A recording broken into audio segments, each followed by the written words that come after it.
کیونکہ میں نہیں کر سکتی, میں وہ نہیں کر سکتی کہ جو مجھے پڑھایا جائے میں اس کو ایگزیکٹلی ریپروڈیوس کروں, because I have my way of line to line آپ اسی طرح سے. ہاں میں ایگزیکٹلی. ٹھیک, آپ نے ان کی بات کا جواب دیتے ہوئے یہ کہا کہ ڈفرینٹ سسٹم سے نہیں, وہ اگر ایک ہی سسٹم سے بھی ہو کے آئے تو اس کو آگے آ کے کافی مشکلات ہوتی ہیں, پیش آتی ہیں. اس کا کیا یہ حل ہے کہ وہ جو ایک آج کل گورنمنٹ کی بھی بات ہے کہ ایک نصاب ہو جائے اور پھر تمام مسئلے حل ہو جائیں, کہ سندھ میں بیٹھا ہوا بچہ بھی وہی پڑھ رہا ہو, اندرون سندھ میں بلکہ بیٹھا ہوا بچہ, اور اسلام آباد میں بھی وہ پڑھ رہا ہو, یہ پاسبل ہے کیا؟ ڈیفینیٹلی پاسبل ہے, یونیفارمٹی. اور اگین اس میں پالیسی میکرز کے اوپر آتا ہے, اور آئی تھنک اس کے اوپر اب کافی کام بھی ہو رہا ہے, بیکاز آئی تھنک اتنا ہم ڈسکریڈٹ نہ کریں کہ کام نہیں ہو رہا, کام ہو رہا ہے. یونیفارمٹی کے اوپر کام ہو رہا ہے, because this fact is now established کہ آپ ڈفرینٹ سسٹمز میں سے لے کر جب آپ فیلڈ میں بہت سارے لوگوں کو آتے ہیں تو کمپلیکسز آتے ہیں, اننیسیسریلی ریزنٹمنٹ آتی ہے ایک دوسرے کے اگینسٹ, سوشل کلاسز ایک دوسرے کے اگینسٹ ریزنٹمنٹ فیل کرتی ہیں, بیکاز ایک اسپیسیفک کلاس کا بچہ is privileged to go to that particular system, where is دوسری جو کلاس ہے اس کا بچہ is not privileged for that system. تو وہ ریزنٹمنٹ اور بہت ساری معاشی what should I say جو ہے نا ایک ڈسٹربنس, ایک ڈس بیلنس جو ہے وہ بن جاتا ہے سوسائٹی کے اندر. تو یہ صرف ایجوکیشن سسٹم نہیں ہے, یہ ہارمنی بھی ہے, کیونکہ ڈفرینٹ ایجوکیشن سسٹمز جن کے ڈفرینٹ ایجنڈا ہوں گے, جن کے ڈفرینٹ کلیمز ہوں گے, جن کے آبجیکٹیوز ڈفرینٹ ہیں, جن کی پالیسی ڈفرینس ہیں, تو وہ ڈفرینٹ مائنڈ سیٹ پروڈیوس کریں گے.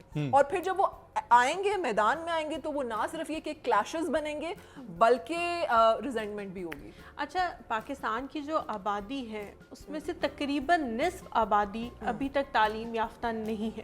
آپ کہہ رہی ہیں کام ہو رہا ہے, لیکن ڈاکٹر صاحبہ کتنا عرصہ لگے گا اس پوری آبادی کو لٹریٹ کرنے کے لیے؟ کیونکہ بہت سارے لوگ یہ کہتے ہیں کہ پاکستان کے جتنے بھی مسائل ہیں اس میں شاید سب سے بڑا مسئلہ ناخواندگی کا ہے. بالکل, دیکھیں یہ تو بالکل ایسا ہے کہ پہلے ابھی دیکھیں نصف سے زیادہ آبادی جو ہے وہ الٹریٹ ہے. الٹریٹ کا مطلب ہے کہ وہ اسپیسیفک ابھی لیول بھی نہیں اچیو ہوا کہ وہ اپنا نام لکھ سکیں, بول سکیں, سمجھ سکیں. ایک وہ اسپیسیفک یعنی کہ بہت بیسک لیول بھی ابھی اچیو نہیں ہوا. پہلے تو ان کو اس بارے میں ایجوکیٹ کرنے کی ضرورت ہے کہ ایجوکیشن کتنی امپورٹنٹ ہے, تو یہ تو پہلا مرحلہ ہے. ٹھیک ہے, آپ دیکھیں گورنمنٹ نے تعلیم جو ہے وہ ایک پرائمری لیول تک تو کر دی ہے, اس کی ایک مفت فراہمی بھی کر دی ہے, آپ کو ریسورسز بکس بھی مل رہی ہیں, سب چیزیں مل رہی ہیں, فی بھی ایگزیمپٹ ہو گئی ہے, سب کچھ ہے. اب آپ نے کرنا یہ کہ آپ نے ان پیرنٹس کو ایجوکیٹ کرنا ہے کہ جی اپنے بچے کو بھیجیں. یہ اتنا ہی امپورٹنٹ ہے جتنا ہیلتھ کے بارے میں اویئرنیس امپورٹنٹ ہے. ابھی دیکھیں نا, کورونا یا کووڈ کی ویکسین تو بن گئی, لیکن صرف ویکسین بننا از ناٹ دا سولوشن, لگانا از ناٹ دا سولوشن. آپ نے ایک اسپیسیفک کلاس کو ایجوکیٹ کرنا ہے کہ vaccine is good for you. اور ہمارے یہاں پر یہی ہو رہا ہے کہ گورنمنٹ بار بار منتیں کر رہی ہے لٹرلی کہ جائیں, جا کے آپ لوگ ویکسین لگوائیں. جی ٹھیک, ہم لوگ اس کے اوپر واپس آئیں گے, اور ہمارا جو اگلا سیگمنٹ ہے اسی سے ریلیٹڈ میں واپس آ کے کوشچن پوچھوں گا. ہمارا سیگمنٹ ہے پرسنل گرومنگ. ہمارے ویورز تو جانتے ہیں, اور پرسنل گرومنگ میں آج کیا بتایا جا رہا ہے, یہی ایجوکیشن, اور ایجوکیشن کے بعد جو ہم جاب کیسے حاصل کرنی ہے, ٹھیک ہے, اس کے لیے کچھ ٹپس دی جا رہی ہیں, تو ذرا دیکھتے ہیں, اور پھر اس کے بعد شاید ہم بھی بہتر سے بہتر کی تلاش میں نکلیں. تو ذرا آپ بھی دیکھیں. السلام علیکم, گڈ مارننگ, صبح بخیر. کیسے ہیں آپ سب؟ امید ہے اچھے ہی ہوں گے, اور اپنا بہت سارا خیال بھی رکھ رہے ہوں گے. رکھتے رہیے. میں ہوں فصیح مہتا, اور میں لایا ہوں آپ کے لیے کچھ منفرد باتیں کہ آپ اپنی ڈریم جاب, اپنی آئیڈیل جاب کیسے حاصل کر سکتے ہیں.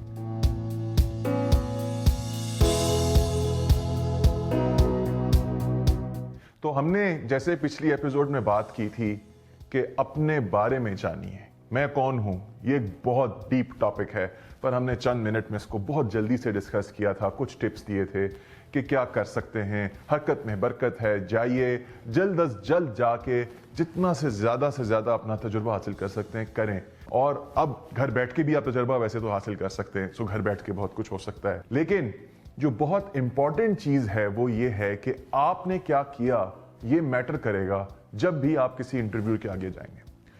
اب افسوس کی بات یہ ہے کہ جب ہم لوگ ڈگریاں حاصل کرتے ہیں, لاکھوں کروڑوں روپیہ اس پہ خرچ کرتے ہیں, لیکن اس کے باوجود ہم جا کے مارکیٹ میں فوراً جاب حاصل نہیں کر سکتے. ہمیں ایک پروسیس سے گزرنا ہوتا ہے ایک طرح کی اسکروٹنی سے گزرنا ہوتا ہے جس میں ہمیں ایک خاص زاویے سے ایک اینگل سے دیکھا پرکھا جاتا ہے. عموماً اس کو لوگ انٹرویوز اسیسمنٹ سینٹرز کہتے ہیں. آپ نے کسی بھی ادارے سے ڈگری کیوں نہ حاصل کی ہو, کتنے ہی پیسے کیوں نہ لگائے ہوں, کتنی ہی آپ کی اچھی بہت سٹار والی ایکیڈیمک بیک گراؤنڈ کیوں نہ ہو, 4 GPA لیا ہے, سب ٹاپ کیا ہے, فرسٹ ڈویژن آئی ہے, پھر بھی آپ کو اس پروسیس سے گزرنا ہوگا. سو اس کا مطلب یہ ہوا کہ اس پروسیس میں کچھ خاص ہے جس کی تیاری کرنی ہے.